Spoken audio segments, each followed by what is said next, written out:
What's up, y'all? I'm Nate G219, and this is the Help It Back and Better. Y'all know what it is. Another one coming at y'all. First, hit that like and subscribe. Hit that channel if y'all want to help out.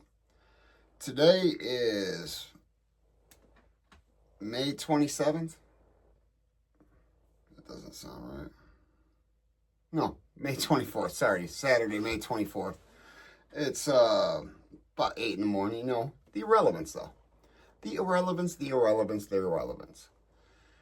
But don't forget to hit that like and subscribe. Hit that channel if y'all want to help.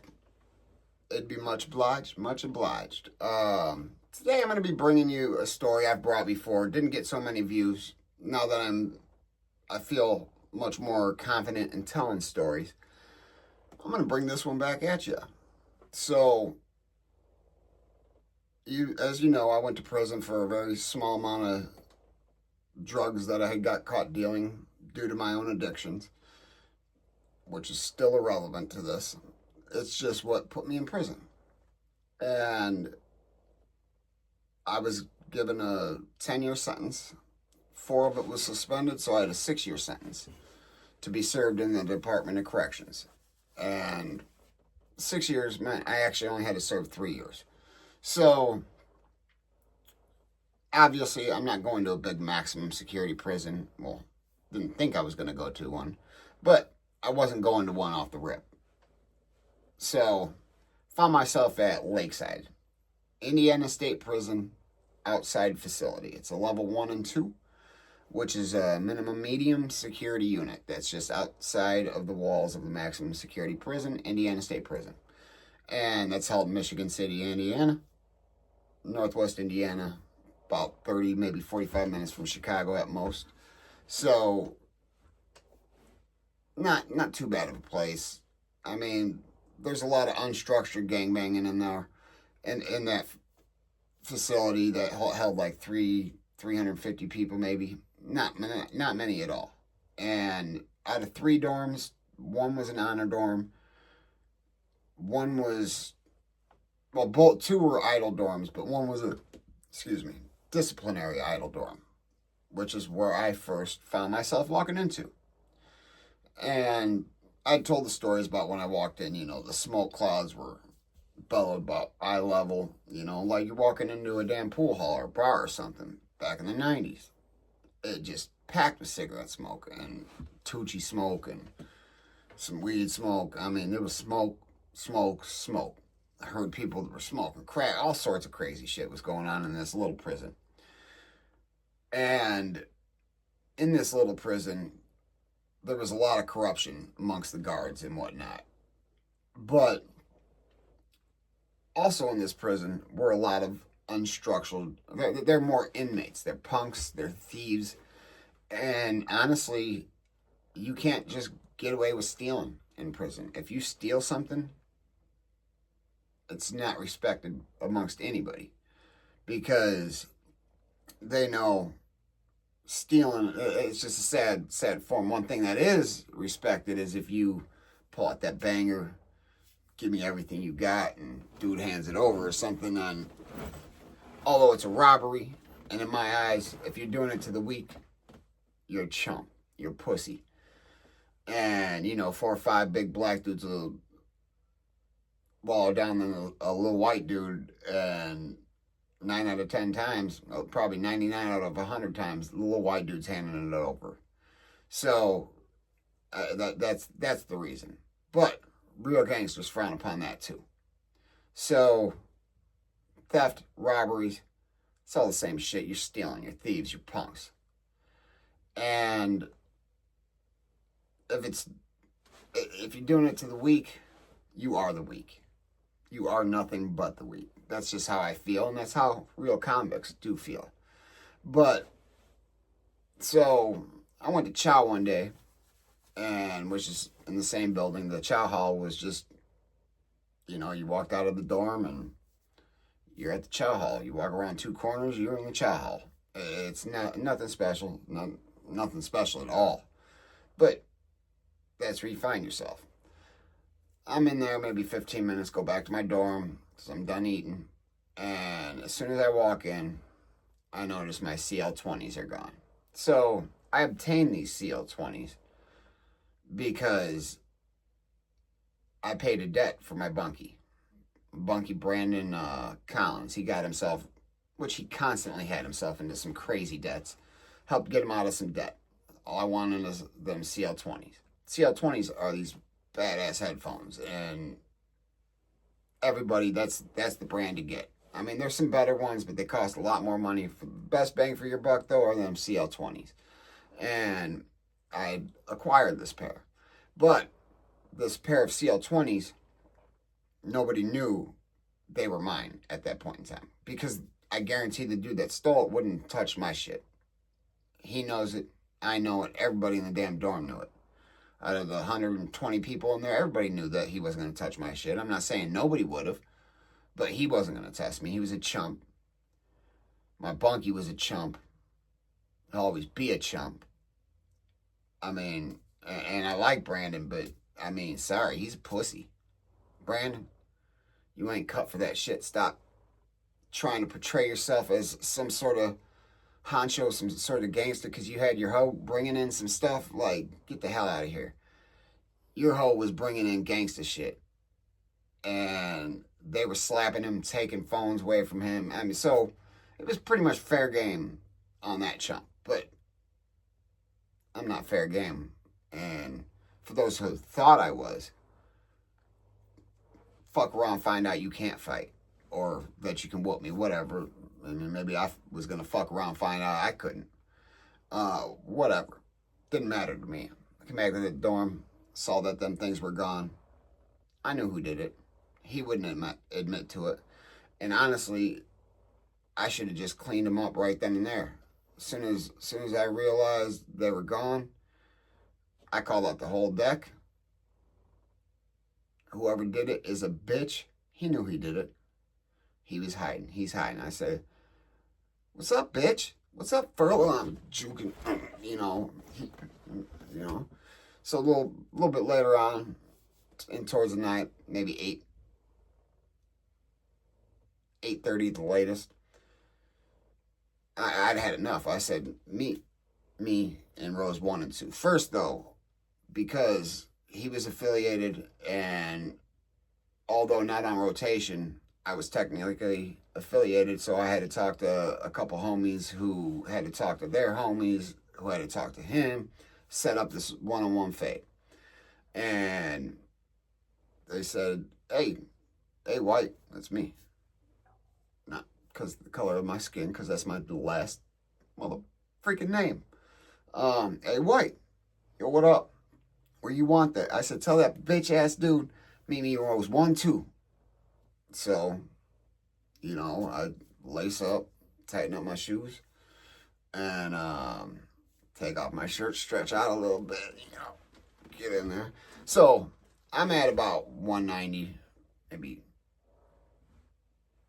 200 at this point. This dude's good 240 to 260, solid muscle. He worked out 3-4 times a day.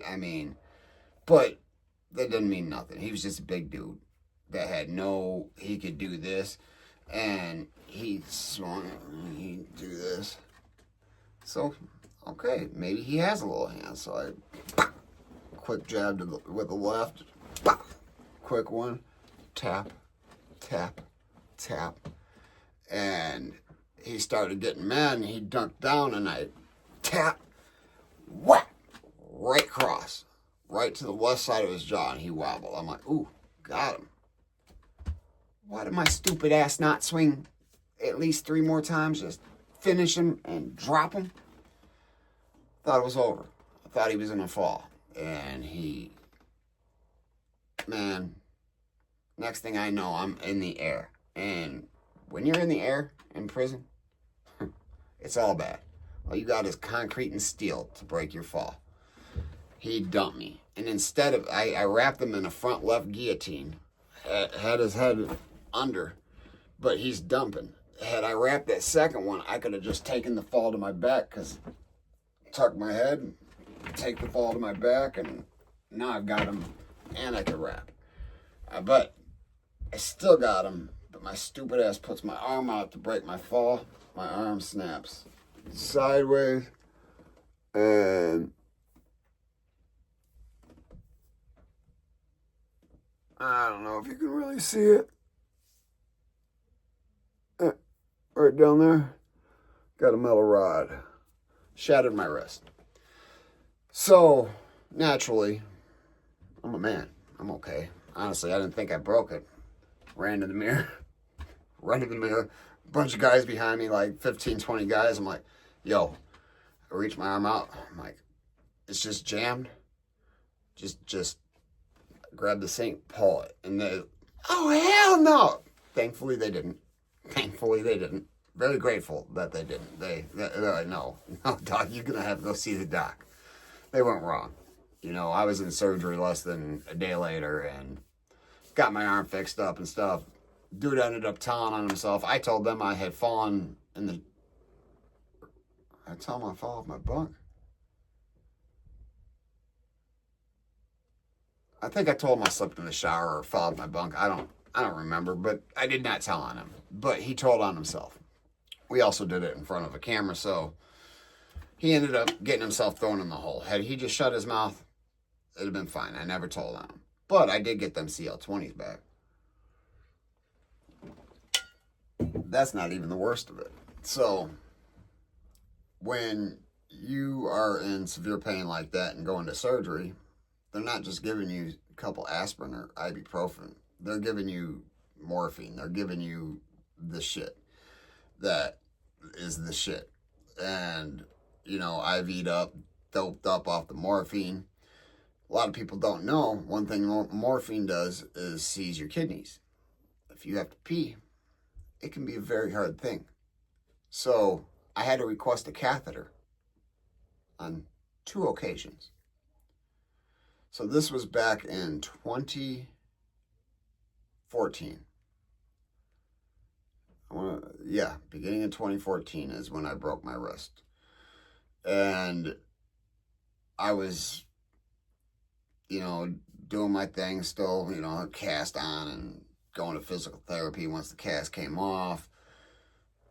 Ended up getting thrown in the hole, going behind the wall, maximum security. But, yeah, at the hospital, I had to request a catheter on two separate occasions. So, yeah, that's all done with. I get released towards the end of 2015. But 2017, I find myself having to do another year. And it's under the same charges and stuff. I just was not listening. And I was not complying with probation. Screw you, I'm not even coming to this appointment type shit. Like, fuck you, I'm done. And best thing I ever did because, yeah, I had to go back to prison, but I got to get my mind right. I did get to get my mind right. So, January 18th of 2018, just after midnight, I'm getting picked up from prison. So my wife and a wonderful lady, a friend of mine's mother who I knew, took my wife down to pick me up because my wife wasn't just comfortable driving down there alone at midnight. She just didn't know, which is fine. And we're on the ride back and talking about where she had worked at, my friend's mom. And she tells me she works at St. Anthony's, or St. Anthony's in Michigan City, I think is what it was at this point. Now it's Franciscan Health, a good hospital, whatever. Well, she actually sees a lot of guys that come from prison. 2 prisons, well, 3 in specific. Michigan City, where I was. Lakeside, where I was. Or Westville, where I never got to go to Westville. Never had to go to Westville. Tried to go to Westville, couldn't go to Westville. Still doesn't matter. It's a little more irrelevance for you. But on our way home, we're talking about work and stuff like that. And I said, I've been in there, had to have surgery on my wrist and stuff like that. And she turns the radio down. She goes, did you have to request a catheter? Yes, I did. This lady remembered who I was and that my sorry ass had to request a catheter. Now talk about some CL20s becoming one of the most humiliating points in my life. I'm chained to with one arm. I'm chained with my left arm to the bunk, and I think it was my left leg as well. My right arm I can't use because it's fresh surgery or prior to surgery. I couldn't use it. I couldn't pee. I couldn't. No, I had to have the catheters. I had to. But humiliation, man, I was humiliated. But it was still funny. It was still kind of funny, and the chances of that are really slim to none. And just went a full circle. And the fact that she remembered it, just I thought was hilarious. But I just wanted to bring you my most traumatizing, well, one of my most traumatizing, humiliating points in prison. Besides of embarrassing myself, my family, and doing all I did over an addiction. You guys, don't make them wrong turns. Don't. You never know where you're going to go. You never know where it's going to take you. You never know who you're going to meet because of the repercussions of taking that wrong turn. But that being said, guys, hit that like, hit that subscribe, hit that channel if y'all want to help out. Always remember, if they ain't hating it, you sure as hell ain't making it. Peace.